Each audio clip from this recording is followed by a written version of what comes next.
this series, The Spirit of the Law, was started several years ago, and the goal of the series is to feature legal professionals to discuss how they find meaning and purpose in their life as lawyers, how they use their degrees in creative and innovative ways, how they connect the personal and the professional in their life. And my hope is that for many of you, especially you 1Ls, having a series of professionals discuss their life will help you think deeply about the big questions in your life and your career. Starting this year, we're beginning to videotape all of these, and they're going to be available online at the School of Law YouTube site. So last month's was available online, this month's will be available online, etc. If you want more information about the series, you can sign up. I believe there's a sign-up sheet here somewhere. Going around. Okay, it's going around. And you'll be put on the listserv so you get up-to-date information about this series. And we'd love for you to bring all of your friends. It's designed primarily for law students, but we welcome the entire university community here, especially those who are interested in law school, the pre-law students in the college, for example. So today's speaker comes to us via the recommendation of one of our star undergraduate students, and he'll introduce her. I have the honor of introducing him, Alex Fullman. I meet a lot of undergraduates at USC, and actually have met a lot of undergraduates throughout my career. But Alex was the first person who told me when I met him that he either wanted to be a university president or a Supreme Court justice. So I said, well, either way you're going to law school, and I'm going to stay in your good graces because one day I may ask you for a job. So Alex has been a very active member of religious life on our campus. He works very closely with the leadership at Hillel, and he is also the editor of the undergraduate journal of Law and Society here at USC. He got involved with this organization, Jewish World Watch, which is the genocide prevention organization that Janice founded. And he has a chapter of it here at USC. Maybe he'll tell us a little bit about that for those of you interested in getting involved. So please join me in welcoming to Spirit of the Law, Alex Fullman. Thank you. I'm assuming I'll be competing with all of you for the Supreme Court. I get to introduce someone who's really a remarkable woman, Janice Kamenir-Reznik. Janice is she earned her bachelor's degree and her JD from UCLA, which is really, I think, the only thing she's done wrong in her entire career. She really did right that by getting a master's degree here at USC in the School of Social Work. She redeems herself a little bit, but she was she practiced law for many years. She chaired the environmental real estate division for her firm of Reznik and Reznik, which merged with the statewide firm Mangels, Butler and Marmaro. Is that pronounced properly? Well, now it's Mitchell, so it's fine. All right. And she remained a partner there. She was president of the California Women Lawyers, the statewide women's bar. She was a founder and president of California Women's LawCenter, a public interest organization for the rights of women and girls, and a trustee of the California State Bar Trust Fund and the trustee of the LA County Bar. But the real reason she's here today is that she is the president and co-founder of Jewish World Watch, which is an organization that's based here in Los Angeles, founded in 2004, that really works to combat genocide and mass atrocities, and really works to create effective programs to do that. She founded in 2004 with Rabbi Harold Truweiss of Valley Beth Shalom, and they have done remarkable work, raising over $5 million to prevent genocide in only a few short years, and creating some of the most effective projects, like the Solar Cooker Project. I imagine she might talk a little bit about that today. That's really been an effective tool for combating genocide in Darfur and Congo. She is truly a remarkable person, and I want to share two things that I've just learned about her. First was that on September 22nd, 2011, the Huffington Post named her the greatest person of the day, which I think is a pretty... Just for one day. Just for one day. And what I didn't know, and that I learned today, is there was also, right here in Los Angeles, in 2011, I think it was, they had a day that was also Janice Kamenir-Reznik Day here in Los Angeles. So she's had entire days, 2 whole days, devoted to her and been about her. And so I think hopefully we'll name this one the USC Janice Kamenir-Reznik. Ladies and gentlemen. I don't know, those days came and went. I didn't get a free cup of coffee. I didn't get a parking spot. Nobody treated me any differently. So they're not that important, not as important as any more important than every other day in terms of being able to do something meaningful with your days and just really have a purpose-driven life. And I think that's what I've really been in pursuit of since I was really young and went to social work school, which would sort of indicate an interest in social justice issues. And I didn't fully understand it at the ripe old age of 21 when I went to social work school, but I think that was an understanding I had, that I was very interested in pursuit of justice.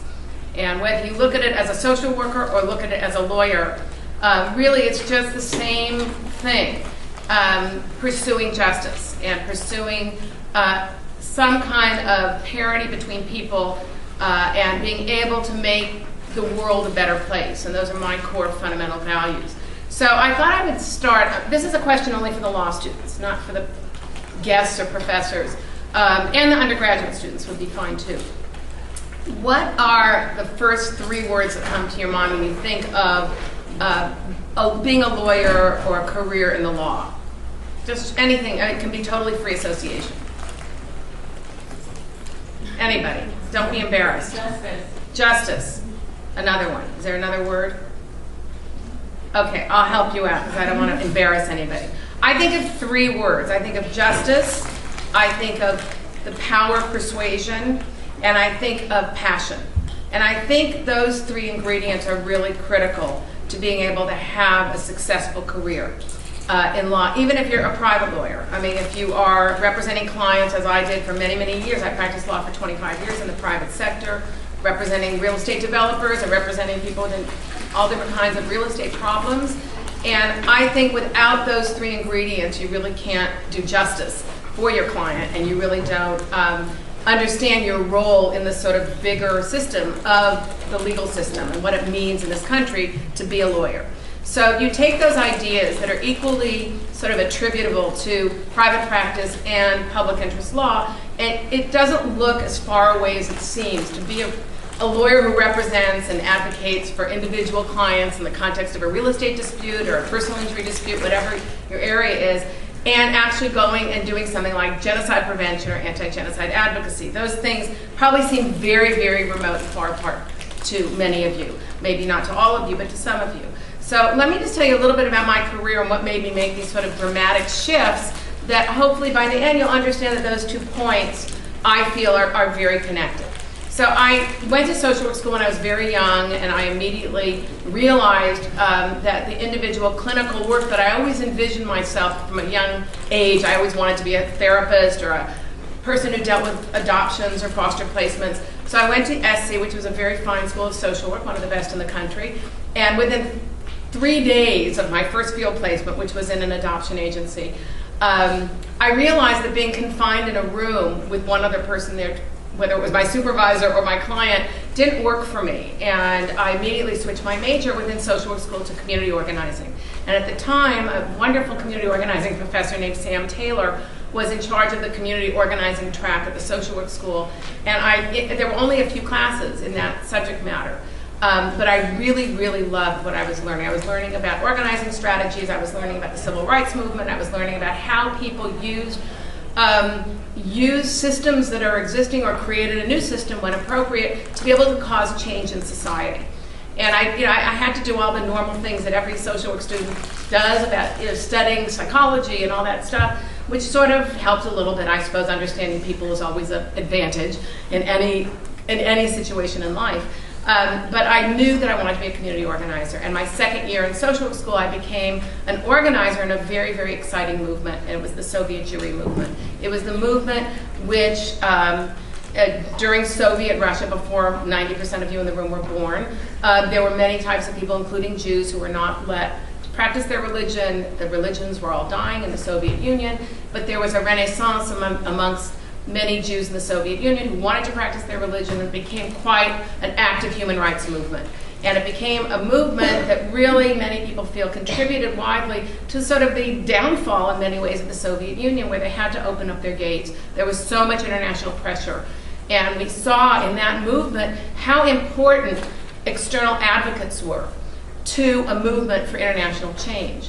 And I saw that very clearly, being Jewish and being my husband's family, and I was already married to a very young woman, still married to the same man 40 years later. But his parents were survivors of the Holocaust.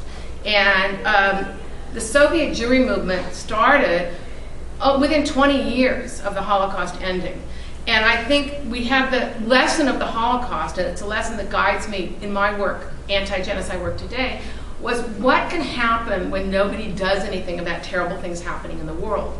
And you saw that not only 6 million Jews were killed, but another 6 million others were killed, whether they were gay or gypsies or somebody whose body wasn't considered normal, whatever the distinction was that Nazi Germany wanted to make about people, it was able to incredibly was able, with using all the modern technology of the day and with full knowledge of the world, because there's so much evidence. People like to say that nobody knew, but there's so much evidence that the world was informed and was able to carry out a huge, the largest in the history of peoplekind, a genocide of that scope. So 20 years later, all of a sudden we have an opportunity, after a third or almost a half of the world's Jewish population was annihilated, we had an opportunity to possibly recreate a Jewish life amongst almost 2 million Russian Jews. And that was the contrast in how the Jewish community responded around the world to the Holocaust, which was mostly in silence because they had no power. And they were a reviled minority in this country too, up until very, very recently, in the last few decades, post-Holocaust. But remember, back then, Jews had no power in this country. There were separate hospitals. If you wanted to be a Jewish doctor, you couldn't practice your medicine in a non-Jewish hospital. Jewish lawyers were not admitted to non-Jewish law firms. I mean, it was quite a prejudicial environment. So post-Holocaust, everything changed, and I think the Jewish community realized that in order to protect itself and to be able to have an impact in the world, it needed to really come into its own in terms of seizing what it means to be an American citizen and be able to seize its First Amendment rights to be able to advocate. It had to grow its power, connections to the legislature, and the Soviet Jewry movement really helped the American Jewish community come into their own, and it really made an important, huge change in the way American Jews saw themselves. And it personally, because I lived through it and I was actually employed when I got out of social work school by the Jewish community to continue advocating in that movement, and I was able to lead the LA community Soviet Jewry movement for a number of years. It really taught me a lot about how important it is to seize power, how important it is to use your power constructively, and that if you don't do it, nobody else is going to do it. That you need to, as an individual and as a community, lead the way in terms of being able to effectuate change that you know is going to save lives. So that's how I cut my teeth, and I got to a point in my career as a social worker that I realized that I was sort of not as powerful and as impactful as I could be. So I went to law school. And I went to law school in 1979 after I had been out of social school for 5 or 6 years. And I was sure that I would go into public interest law. But then I had a baby, like a day before I graduated law school, or maybe a day after I graduated law school. I remember my baby, my first child, being with me at my graduation ceremony and receiving the hood. So I really didn't want to go work for anybody else, so my husband and I at that point started our own law firm. And I immediately became a litigator. I did trial work for my very first month as a new lawyer. But what never changed for me was my realization that despite my private lawyering, that my real passion was much bigger than that. My real passion was not helping the individual who I was sitting in that room with. My real passion was justice issues. So I immediately split my time between my law practice and women and girls issues, and whether it was violence against women or whether it was pro-choice issues or issues that resonated with me in terms of justice, parity. We were dealing with some constitutional issues at the time relating to women in sports and in schools, and we were dealing with the fact that there were almost no women on the bench. I mean, almost no women. And so and there were very few women partners in law firms. So I spent more than half of my time as a lawyer worrying about those issues and finding them very satisfying.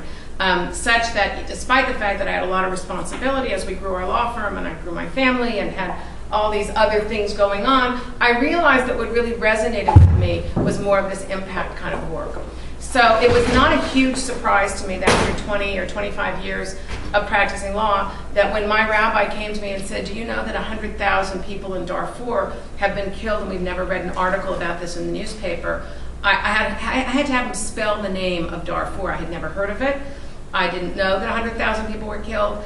And my rabbi, who was a senior, he was 80 some odd years old then, and he's almost 90 now, and he said to me, and he's Alex's rabbi as well, so he's a very compelling very, very compelling, a visionary sort of man. He says, do you realize I spent 60 years as a rabbi asking where the Christians were when the Jews were being murdered?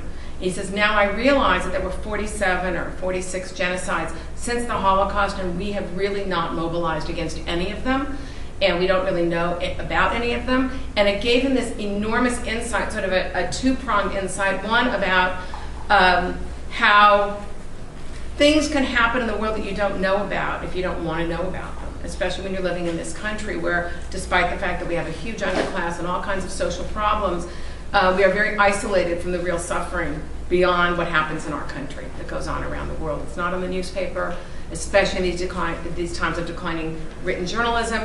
And the other thing that made him understand, and me immediately, was that I understood how it happened that 10 or 12 million people were killed. Because Americans feel very isolated from and removed from what goes on in Africa. And they feel like it's a different hemisphere. It is a different hemisphere. They feel like it's like a different planet.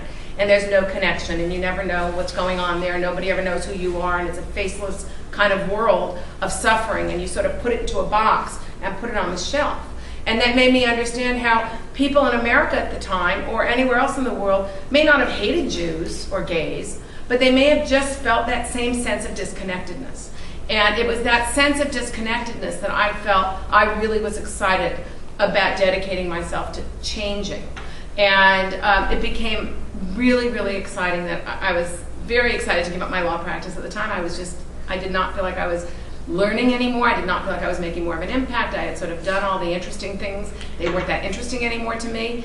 And I had a definite sense, and I had great examples amongst my parents and other people in my family, about how you can always be moving around. You don't pick one thing and stick with it for 70 years. And you guys are going to live till 120 or more years old. You could have an 80 or 90-year career in front of you.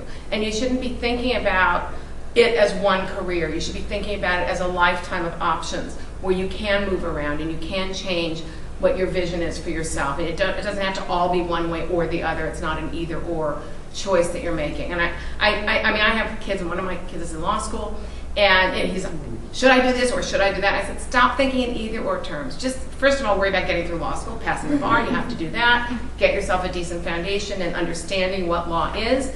And then open your mind up to not thinking it all has to be one way. Don't get yourself so locked in. Like I did as a kid, I wanted to be an adoption or foster home worker. It took me 3 days of doing that to realize. And I could easily have quit social work school and say, oh, I don't want to do that. But instead I looked around and thought, what are the other options out there within the world that I'm living in right now to be able to really make this work for me? And I think that's a really important point for law students and soon to be law students. So Rabbi Schulweis and I started this organization, and there are many facets that I could talk about. I could talk about it for a lot longer time than we have here today, but I'm just going to pick a couple of areas that we work in where I think we've made huge inroads and impacts. And first of all, having nothing to do with law, but relating more to my experience as a community organizer, I have there are almost no grassroots anti-genocide organizations in the world dedicated solely to that purpose. And I was determined to make ours a grassroots organization. Why would that be important to me? Because I really believe that in order to change our government and the way that our government does things, you need to have a massive support from people who want to do that.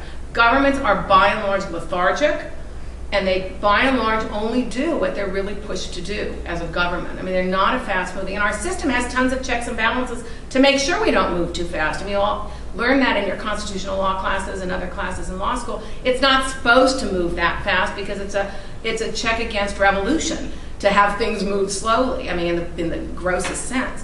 But I understood that we needed to have a mass of people for whom this issue was really important, who would, on a moment's notice, come out to rallies and write letters, something that had never been done, certainly not in this city, and not anywhere across the United States. There are plenty of think tank and white paper and policy organizations, some of which reside on this campus. I mean, they do exist, and they're, with the Shoah Foundation and other foundations, there's huge efforts being put into memorializing and documenting and educating.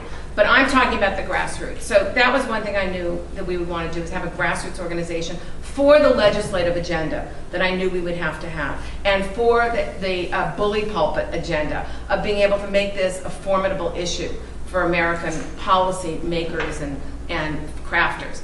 The other thing was I knew we wanted to have an advocacy arm, because the way that my girlfriend and I sat down, and she's a lawyer, and she's a very well-known public interest lawyer. Her name is Abby Liebman. She actually started the California Women's Law Center, and now she works for a global hunger organization.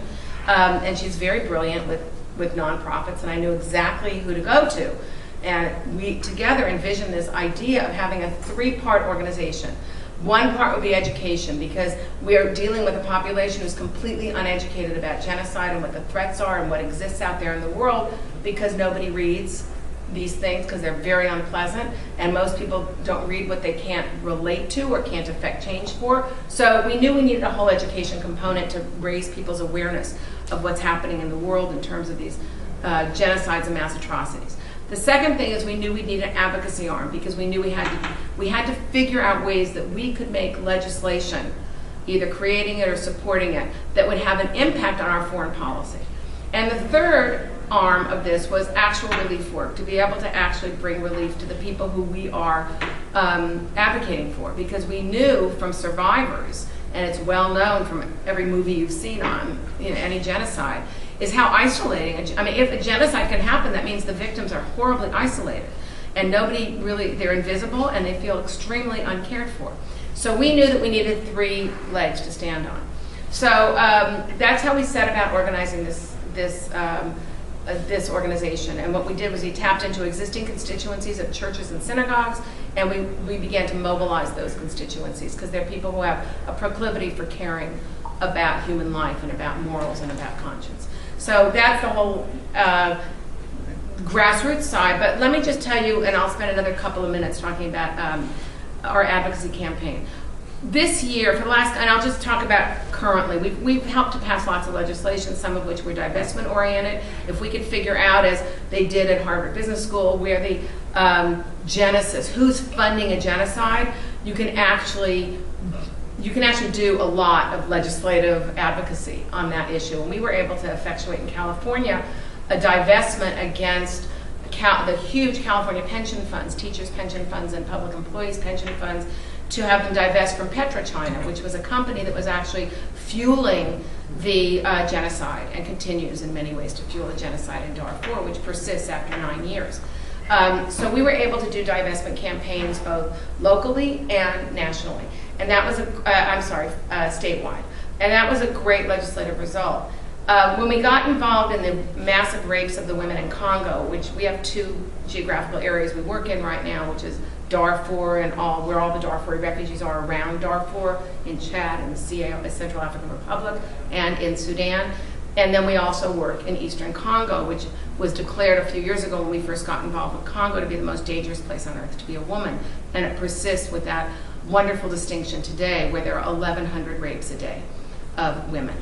And rape is used as a weapon, an economic weapon, in Eastern Congo. And it's what we learned, and this is how we fashioned our legislative advocacy campaign, was that 11 different militias operate, terrible, bad, really horrible warlords and their armies operate in Congo. And Congo is one of the most mineral-rich countries in the world. I've been there several times. It's a gorgeous, gorgeous place. It looks like Maui on steroids. It's green, it's hilly, it's magnificent, and it's very, very wealthy country. Of course, none of that wealth is for the benefit of the Congolese. They're very poor, one of the poorest countries in the world, next to Chad and a couple of others in that neighborhood. But in any event, we found that these armies, these militias, and the Congolese army itself was actually invading villages, raping the women. And in that part of the world, unfortunately for now, when women are raped, they're branded and they're isolated. So they have to leave their village. The husbands are shamed by their rape of their wives. The women are expelled from the community, and you leave a community that needed the women, because the women held together their 7 or 8 children and really educated the family and kept her family together and kept the village operating. You now have villages with no women, and the villages fall prey to these warlords who come and recruit the men and the children, basically as slaves, to work in their mines to be able to get the minerals for very, very cheap out of the land. and it's 99% profit for the warlord who's able to. I mean, I've actually been to one of these mines. It's one of the most shocking things you'll ever see, where you have a mountain totally unreinforced, very deep, and you have about 100 people standing shoulder to shoulder going up the mountain, taking what we would Dixie cups filled with dirt and passing them all the way up this chain to the top, where the warlords, top people, executives, put it through a sieve like we would use to do soup in our kitchen to see if there's minerals. I mean, it's a very crude, very shocking sight to see. And at the end of the day, each one of these people laboring gets a cup of dirt, and that's their pay, a cup of dirt. And the likelihood of anything, first of all, that they would find anything in a single cup of dirt is extremely unlikely. But someone's able to say that they're being paid. So we came up with the idea, and we worked on a national coalition, that we would be able to get American electronics companies who depend completely on Congolese minerals to be able to be forced to trace where the minerals come from for all their products, for their digital phones and for their laptop computers and for all of our iPads and iPods. And we embarked upon that campaign, the Conflict Mineral Campaign, and we were able to effectuate a bill in Congress that was actually passed that would require that kind of auditing of minerals. And then we thought we were done. Of course we weren't, because the Securities and Exchange Commission then had to promulgate regulations. So we had another 1.5 years of lobbying to be able to get something that's absolutely not important to the SEC that they would like to put on the back burner and never deal with.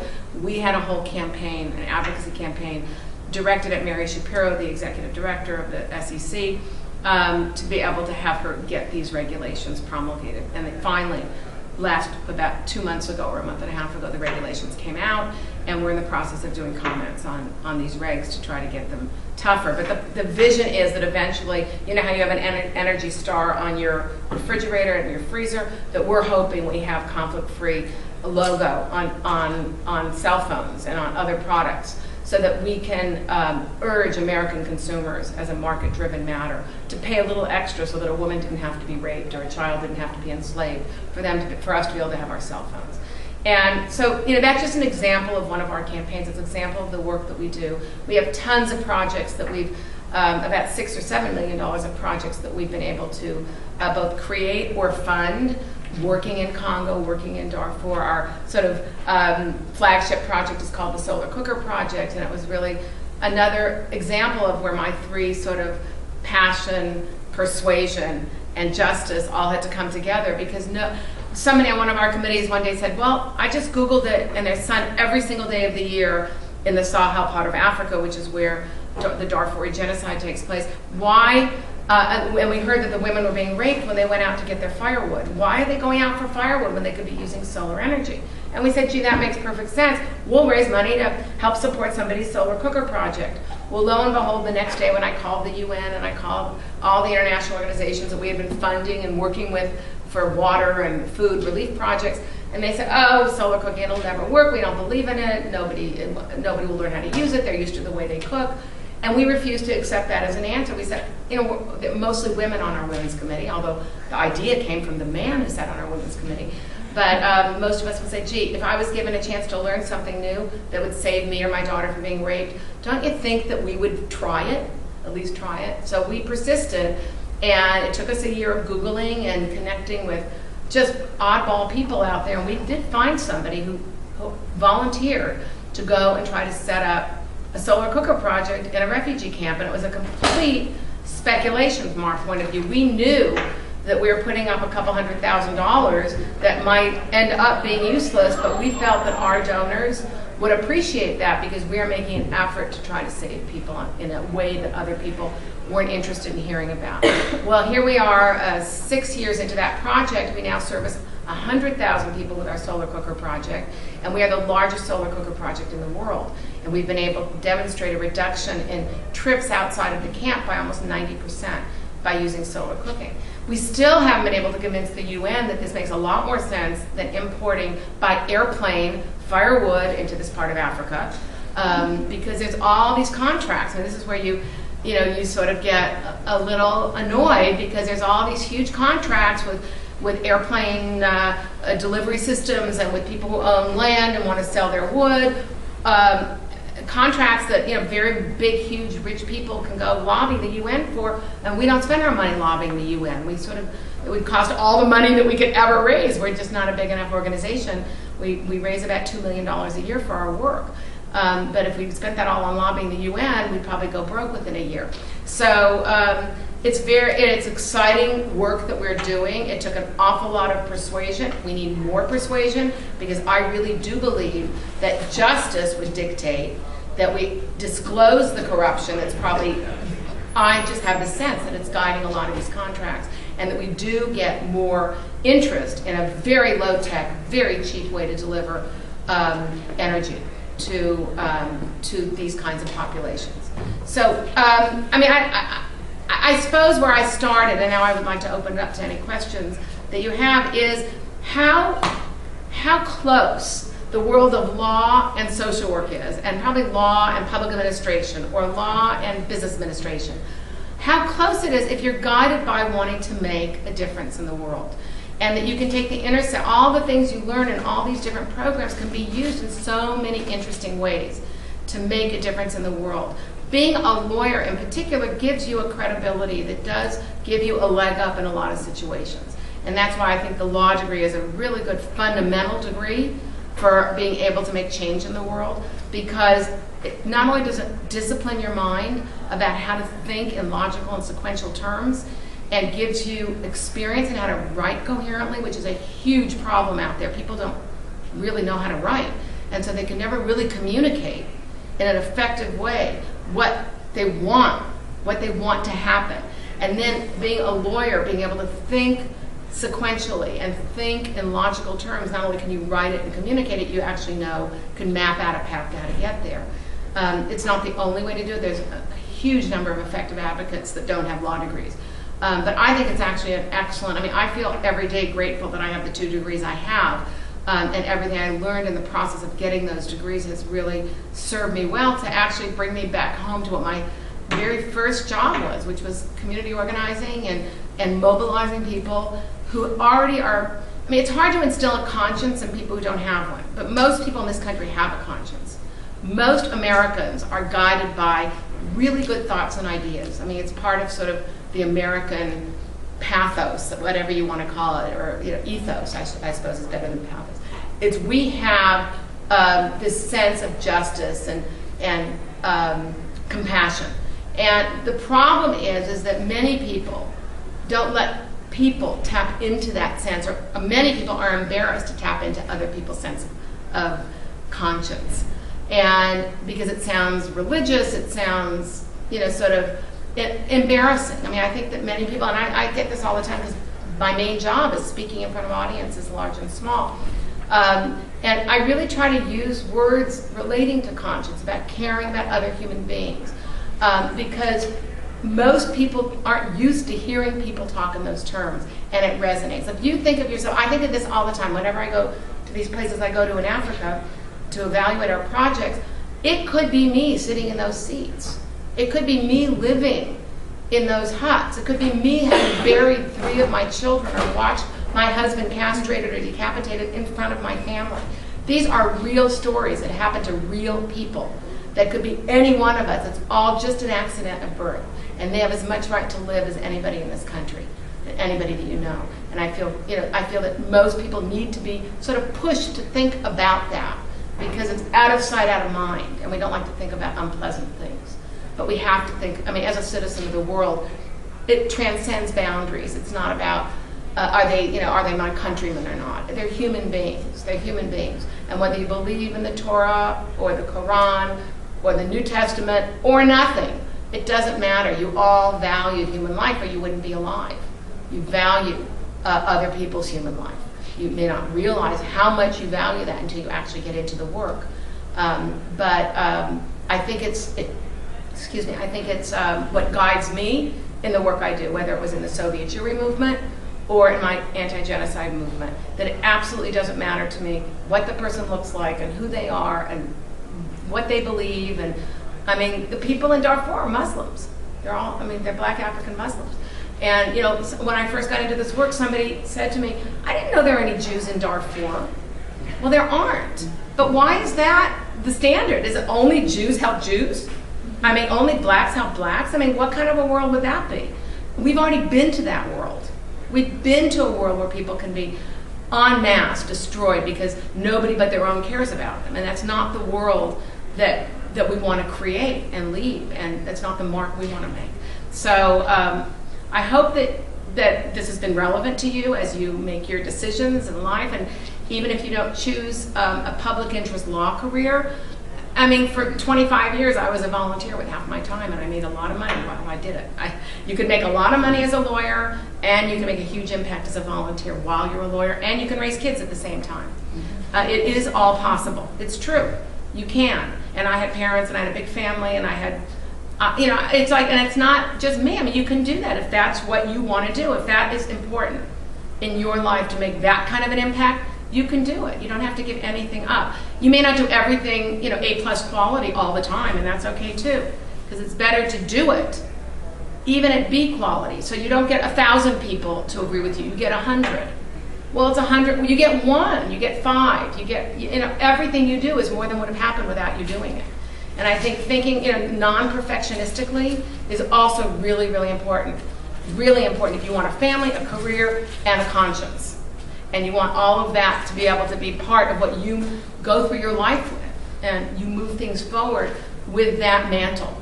So thank you for listening. You have a few minutes now for questions. I'd love to answer any questions or comments people might have, but you can't leave without taking our stuff.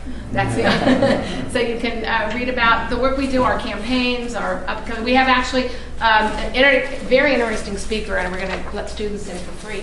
There's a thing called the International Criminal Court, which you can probably take a class on at this law school, and we're giving our annual Eyewitness Award to Luis Moreno Ocampo, who was the inaugural prosecutor of the International Criminal Court, who was responsible for the indictments of Omar al-Bashir, the president of Sudan, and actually a prosecution, which is a huge deal, even though it's only one prosecution, of Thomas Lubanga, who was a Congolese warlord, who's now in prison. So we'd love for you to come. It's at UCLA Hillel. You should pardon the expression. Not the Hillel part, the UCLA part. Anyway, is there anybody who has a comment, a question? Yes. I heard you say that the causes that you take up are not specific. The organization is Jewish Watch organization. The causes aren't specific. What about the volunteers and the people who work for you?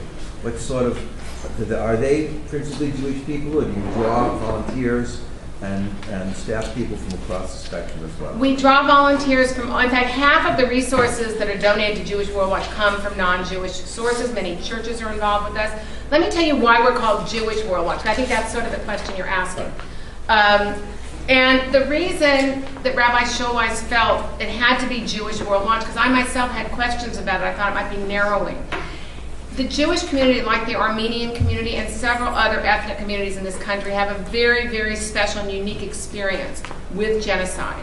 And he was concerned that the Jewish community itself was too narrow in how it saw its mission in the world.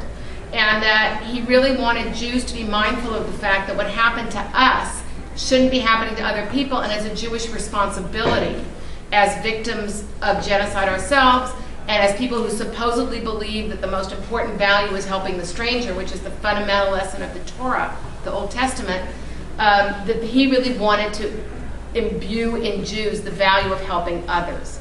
So that's why it's called Jewish World Watch. But we have a very wide array of volunteers. We will work with any organization. As I said, half of our work is done in churches and with Girl Scout troops and Boy Scout troops across the country. We are completely non-denominational in that respect, and people who work for us don't have to be Jewish. We've had non-Jewish people working for us. And so if you're interested and if you have something to offer, we go by the quality of the person. And we have a lot of alliances with the Armenian community, the Cambodian community. Every year we have events with those different genocide communities. I'll give you a selfish reason. The main reason I really supported Rabbi Schulweis's vision was I had a huge amount of connections within the synagogues in LA, and I needed a ready-made constituency of people who were inclined to be responsive to our message. So we started by organizing synagogues, and we went to the synagogues for our initial dollars. And we asked each synagogue to give us $1 for every family unit member of their synagogue. And by doing that, we were able to raise our initial $50,000. So it was very selfish. I knew people, and I was able to have a big family, and we all mobilized our temples. And so it became, it's a natural constituency that we now, with 70 synagogues, represent about 300,000 Los Angelinos in our membership base. So it's a very powerful legislative message, too, where we would not have had that same inroad in the Christian community. It would have taken us many more years to be able to mobilize like that. I'd love to be the model for other faith groups to be able to mobilize, to be able to tap into the conscience, the community of conscience in their community.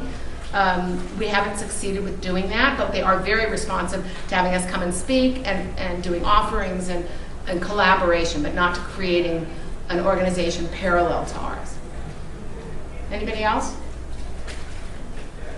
Yes? I'm really interested in what you said about not being a perfectionist.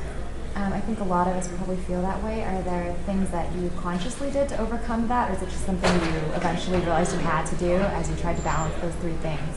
Yeah, I fight against it every single day, because those of us who are sort of high achievers and type A people tend to be perfectionists, and you don't want to hand in a paper unless it's the very best you can do, because that's what your parents taught you when you were 2.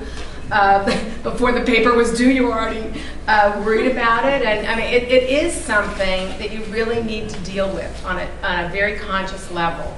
And you need to embrace that idea. Not everybody can do it. Not everybody can do something that's not perfect. And I'm not saying my goal is to be imperfect, although we all are, by definition, imperfect. It's just a question of how imperfect are we, and how imperfect will what we do be at the end of the day. Because I want to get so much done, I've just had to drop that idea that it all has to be perfect. And I talk to myself about it, and even though I'm a volunteer with this organization, we have a staff of 8 or 9 people, and I'm still very pushy with them, telling them I'd rather you get it out and do it than wait for the 8th proofreading of the document. Try to make it as right as you can, but if we miss the vote because you're still proofreading something, you will have done no good, and all of that work will have been for naught. And I mean, so be as good as you can be within the limits of being able to understand that you're there to accomplish something. And if you don't actually make something happen, all of your beautiful writing and all of your wonderful relationships really will not have availed. They will not have panned out for you. And all you'll have is a pretty paper. And who cares? So, I mean, I think it's talking to yourself. I mean, if you're working in a private law firm with 18 bosses over you, I think it's much harder to, you have to meet other people's expectations. And that's sort of the spoiledness of me, that I never worked for anybody else. I mean, my husband and I had our own law firm. I did work for him, but he knew that if he didn't help me, when I needed help, his kid wouldn't get fed or something else bad would happen. So, I am a little spoiled in that way, where I was able to get help without being embarrassed to ask for it. I do think the workplace is changing. When I was a young lawyer, nobody ever talked about their kids, and you snuck out of the office to go to the baseball game because you didn't want anybody to know, that you were doing something for your family as opposed to something for your job. But I think as men have become more responsible parents, some of that language, not completely, because you see it in the numbers, there's still a very high preponderance of men being in the higher-ups of law firms and other companies. But I think some of it is changing, and I think it takes sort of guts of those of us who really believe in whatever we believe in, whether it's feminism or anti-genocide or whatever, to move your agenda forward, and even to take on people who aren't supportive of that agenda within the workplace. So, yeah, I mean, perfectionism, I think it's a huge enemy of getting stuff done. Huge problem. Go to a therapist if you have to. Seriously. Because it doesn't help. It doesn't help. Unless you want to live in your own little, it helps if you're a private practicing lawyer sitting in your cubicle and pleasing your boss. I mean, that'll be fine to be a perfectionist. But even there, I mean, you may not be fast enough and you may not be good enough, because they may be smarter than you and better than you. You're never going to get to perfect. That's not what human beings were designed to do, because there's always somebody smarter, always somebody better, always somebody richer. You know how that goes, thinner, I say thinner, always somebody thinner, prettier. It just, you'll never get there. So if you're worried about getting there, forget it. Worry about what satisfies your heart and your conscience and your purpose in living. I mean, it is about finding your purpose and your passion. They say this in recovery sometimes. Find your purpose, find your passion. Not that I'm recovering, but I know that people that are. And I think it's really true. I think all of us recover, and we're all recovering from something, whether it's perfectionism or alcohol abuse. You've got to have your purpose, not just go through life, whatever comes your way you take. because you have a choice. With every single thing you do, you have a choice. Every decision you make, you have a choice. Do you want this job or that job? Do you want this assignment or that assignment? Do you want to stand up to your boss or not stand up to your boss? I mean, just everything. There's no decision that you make that you don't have at least one option. So, I mean, it takes it takes time. I was lucky because at a very young age, I sort of realized that I needed that sense of every single day at the end of the day, I want to know. I mean, it sounds really perfectionistic and compulsive, but I really do want to know at the end of the day, what did I do today? What did I do? What did I do that made a difference? Did I just represent a client who did I shift money from one person's pocket to another, which is what a lot of law is? I mean, it's justice in a, sort of ephemeral global sense, but, in reality, it's shifting money from here to there. And how important is that? And what does that really mean to you? Will that make your life? So, I think it's time, right? Yes, please join me in thanking